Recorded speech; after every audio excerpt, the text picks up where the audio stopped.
All right, welcome back. We have moved because we are actually about as close as we can get to the spot where our station officially signed on the air. This is now our control room, but back in 1955, this formed part of our main studio. And on this very day, September 28th, station owner Ralph Snellgrove was right here presiding over our opening ceremony. Now, you're about to hear what he said that day. It survives only as an audio recording now. We really didn't have tape back then. Ralph Snellgrove greeted viewers and then told them to send in their comments about the reception. It was the beginning of a whole new era, an exciting journey that continues in this building today. And please send us your comments. Please tell us how the signal came in. That's Ralph Snellgrove, the founder of CKVR, on September 28, 1955. It was a big day. A ribbon was cut, the station was launched, and viewers were treated to a live World Series game. And when he cuts that ribbon, we'll go right to Yankee Stadium, and we'll have our first World Series game. The VR stands for Valerie and Ralph Snellgrove. Ralph brought Barrie its first radio station 6 years earlier. By 1955, TV was the hot new thing. But people could only get Toronto or Buffalo stations. So he and station manager Jack Mattingly started planning CKVR. We were all green as grass. We didn't know one thing from another. Maybe not, but they had a plan. First, find a location. They chose farmland on Little's Hill beside Essa Road, a great spot because of its high altitude. After all, there was no cable or satellite TV back then. The tower was the only way the signal was beamed into people's homes. We bought 15 acres of land from a chap by the name of Stan King. Next, get some broadcasting equipment. His equipment was very expensive, even then. Mattingly and Snellgrove drove to the States and bought $17,000 worth of broadcast equipment from a startup company run out of someone's garage. Some of it was terrible. Terrible, causes a lot of trouble. But with an ambitious staff, it wasn't long before the creative juices were flowing. I loved them all because they were good people. CKVR was giving people a new window on their communities and the world. There were cooking shows, music shows, game shows, talk shows, and news. Everything was done live, including commercials. That's just how things were. Which meant you had to remember everything you had to say and do, and you didn't get any second chances.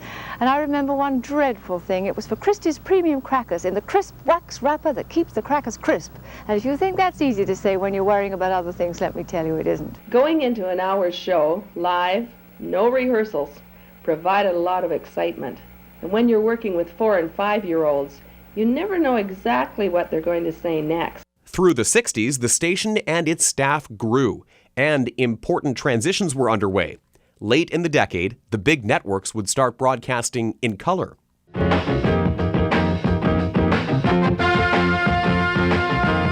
CKVR would catch up, and by the mid-70s, so would its news department, giving everything an entirely new look. Through the 70s, as the station grew and expanded its broadcast area further, it also started to focus more on Muskoka. I'd like to introduce you to a new idea, Summer City. This pitch film describing Muskoka as Summer City encouraged advertisers to spread their message to city folks who made their summer playgrounds in cottage country. A large, affluent summer population enjoying a good time in Ontario's vacation land, spending an impressive number of vacation dollars. Business was booming. Channel 3 was big, and the promotions were hard to miss. This Three-mobile was a car specially reconstructed for events and parades. CKVR. Old friends and new friends and moments we've shared. Change was always in the air. As the station evolved through the decades, not only would our logo undergo several transformations, in 1995, the station itself would too. From Newmarket to Barrie, from Orillia to Parry Sound, it's VR Land News. In what would be the biggest on-air shakeup since the station launched, CKVR was rebranded the New VR. That's gotta hurt. With a fast-paced, animated, and energetic focus, the VR identity would be around for a decade. The Year in Review. 2006, an A Channel News special. Good evening. New ownership meant a different focus and a change to A Channel. And by 2011, the well-known CTV brand was in place. CTV News with Tony Grace and Jane Pritchard. Through 60 years of looks, styles, sounds, and names, the station still stands in the same place today and still serves the same purpose, a source of entertainment and local news for the region it serves.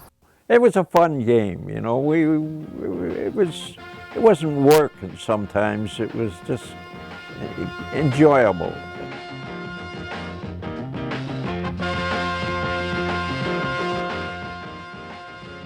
Now that is just the beginning.